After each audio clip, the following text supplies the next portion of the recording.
Je donne maintenant la parole au représentant de l'Algérie, s'il vous plaît. Thank you, President. Merci, Monsieur le Président. Monsieur le Président, nous avons écouté avec attention l'intervention du procureur de la Cour pénale internationale. Et nous avons pris note de son rapport sur les progrès réalisés depuis mai 2024. Il y a de ça 6 mois. Nous saluons la participation à cette réunion du représentant permanent de la Libye.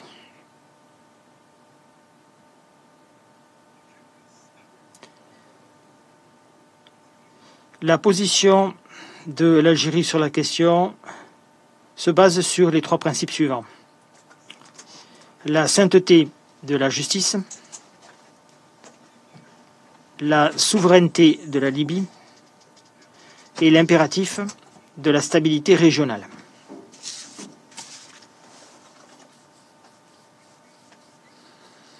Tout d'abord, sachez que l'Algérie condamne de manière véhémente tous les actes de violence, quel que soit leur auteur ou leur victime. En tant que pays amis et voisins de la Libye, ayant avec la Libye des liens historiques profonds, l'Algérie suit l'évolution de la crise actuelle avec une profonde inquiétude. Permettez-moi de rappeler que la crise actuelle en Libye est une conséquence directe, je le répète, directe, d'une décision fâcheuse, de la décision fâcheuse prise par le Conseil de sécurité, décision prise en 2011. Oui, la communauté internationale a responsabilité collective en la matière et a une dette considérable vis-à-vis du peuple libyen. Le tribut dévastateur qu'ont payé les institutions et le peuple libyen exige notre attention immédiate et notre mobilisation de chaque instant.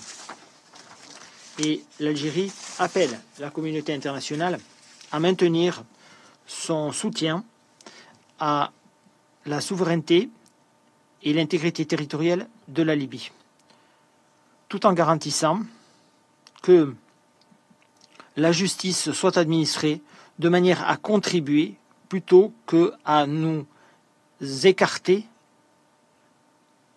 de ces objectifs essentiels. La Libye n'a plus besoin qu'on lui fasse la leçon, qu'on lui donne des instructions. La Libye a besoin de soutien et de coopération. En outre, l'Algérie réaffirme son attachement indéfectible à tous les efforts ayant pour but d'atteindre la paix, la stabilité et la réconciliation en Libye. Au cours de nos délibérations aujourd'hui, je voudrais insister sur les points suivants. D'abord, la Cour pénale internationale doit respecter à la lettre le principe de complémentarité. Elle doit maintenir son indépendance et son impartialité tout en respectant la souveraineté judiciaire de la Libye. La Cour pénale internationale doit venir compléter le travail accompli par le pouvoir judiciaire libyen et non pas s'y substituer. Nous sommes convaincus que, en matière de justice et de responsabilité, la responsabilité première incombe aux États eux-mêmes.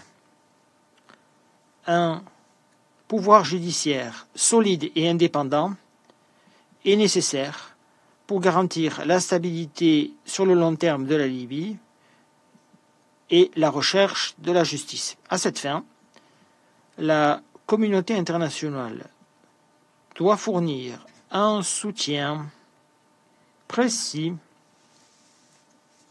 à la Libye pour renforcer ses capacités judiciaires. En favorisant la montée en puissance, pour ainsi dire, du pouvoir judiciaire libyen, nous pourrons ainsi garantir l'avènement d'un système de justice plus solide qui promeut la confiance des citoyens dans les institutions publiques et renforce l'état de droit.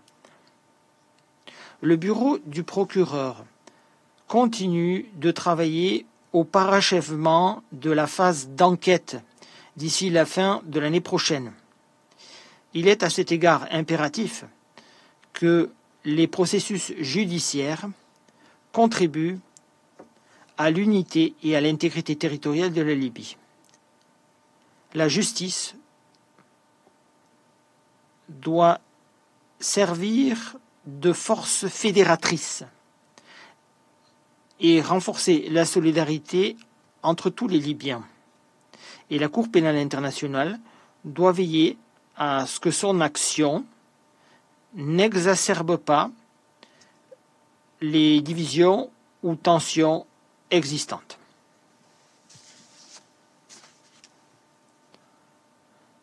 En soulignant que la légitimité de la CPI dépend de son attachement à l'impartialité et à une recherche rigoureuse de la justice.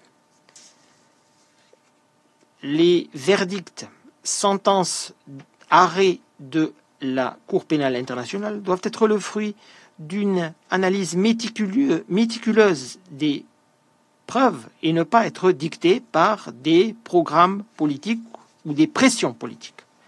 Pour conclure, Monsieur le Président,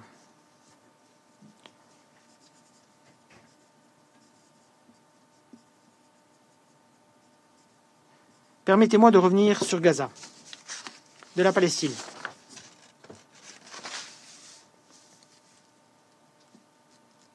Nous appelons la Cour pénale internationale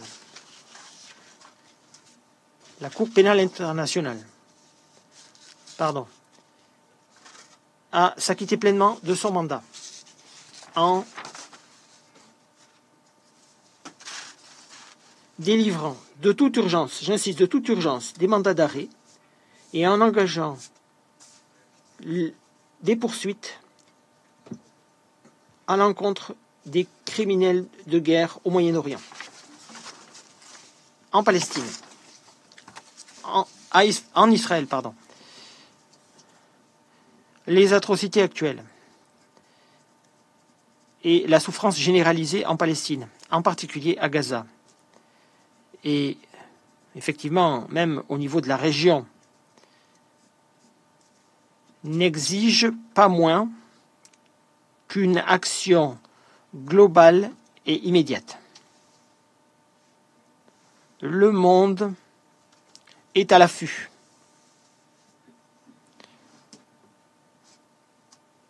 La volonté de la Cour pénale internationale de connaître de ces violations définira sa crédibilité à l'avenir. Le moment est venu pour la Cour de prouver qu'elle n'est pas un outil brandi de manière sélective à l'encontre de certaines nations, mais qu'elle est une institution impartiale attachée au principe universel de responsabilité.